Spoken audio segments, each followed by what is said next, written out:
जय हिंद दोस्तों। आज की कहानी हम सभी के लिए एक सिख है। हम सभी कभी ना कभी ऐसे व्यवहार से गुजरे होंगे। आज के मॉडर्न युग में बड़े मॉल, बड़े होटल, सिनेमा हॉल, बड़ी दुकानें, जहां फिक्स रेट का बोर्ड लगा होता है, वहां हम चुपचाप पे करते हैं। पर जब भी कोई छोटी दुकान, सब्जी वाला, ऐसे छोटे काम करके कमाने वालों से हम मोल भाव करते हैं। क्या ये सही है? सही या लागत हम सब जानते हैं। तो कमेंट करके जरूर अपनी राय दीजिएगा। कहानी शुरू करते हैं। टाइटल है मोल भाव। ऑफिस से निकलकर शर्मा जी ने स्कूटर स्टार्ट किया ही था कि उन्हें याद आया, पत्नी ने कहा था 1 किलो जामुन लेते आना। तभी उन्हें सड़क किनारे बड़े और ताज़ा जामुन बेचते हुए एक बीमार सी दिखने वाली बुढ़िया दिख गई। वैसे तो वह फल हमेशा राम आसरे फ्रूट भंडार से ही लेते थे, पर आज उन्हें लगा कि क्यों न बुढ़िया से ही खरीद लूं।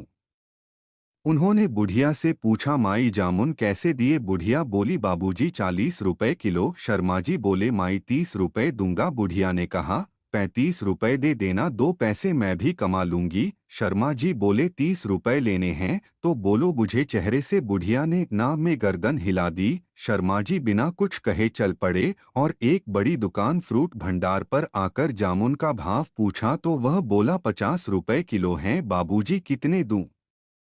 शर्मा जी बोले, 5 साल से फल तुमसे ही ले रहा हूँ, ठीक भाव लगाओ। तो उसने सामने लगे बोर्ड की ओर इशारा कर दिया। बोर्ड पर लिखा था, मोल भाव करने वाले माफ करें। शर्मा जी को उसका यह व्यवहार बहुत बुरा लगा। उन्होंने कुछ सोचकर स्कूटर को वापस ऑफिस की ओर मोड़ दिया। सोचते सोचते वह बुढ़िया के पास पहुंच गए। बुढ़िया ने उन्हें पहचान लिया और बोली, बाबूजी जामुन दे दूं, पर भाव 35 रुपए से कम नहीं लगाऊंगी। शर्मा जी ने मुस्कुराकर कहा, माई 1 नहीं 2 किलो दे दो और भाव की चिंता मत करो। अब बुढ़िया का चेहरा खुशी से दमकने लगा। जामुन देते हुए बोली, बाबूजी मेरे पास थैली नहीं है। फिर बोली, एक टाइम था जब मेरा आदमी जिंदा था तो मेरी भी छोटी सी दुकान थी। सब्जी फल सब बिकता था। उस पर आदमी की बीमारी में दुकान चली गई। आदमी भी नहीं रहा। अब खाने के भी लाले पड़े हैं। किसी तरह पेट पाल रही हूँ। कोई औलाद भी नहीं है जिसकी ओर मदद के लिए देखूं।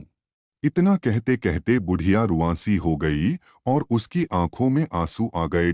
शर्मा जी ने 100 रुपए का नोट बुढ़िया को दिया तो वो बोली, बाबूजी मेरे पास छुट्टे नहीं हैं। शर्मा जी बोले, माई चिंता मत करो, रख लो। अब मैं तुमसे ही फल खरीदूंगा और कल मैं तुम्हें 1000 रुपए दूंगा। धीरे धीरे चुका देना और परसों से बेचने के लिए मंडी से दूसरे फल भी ले आना।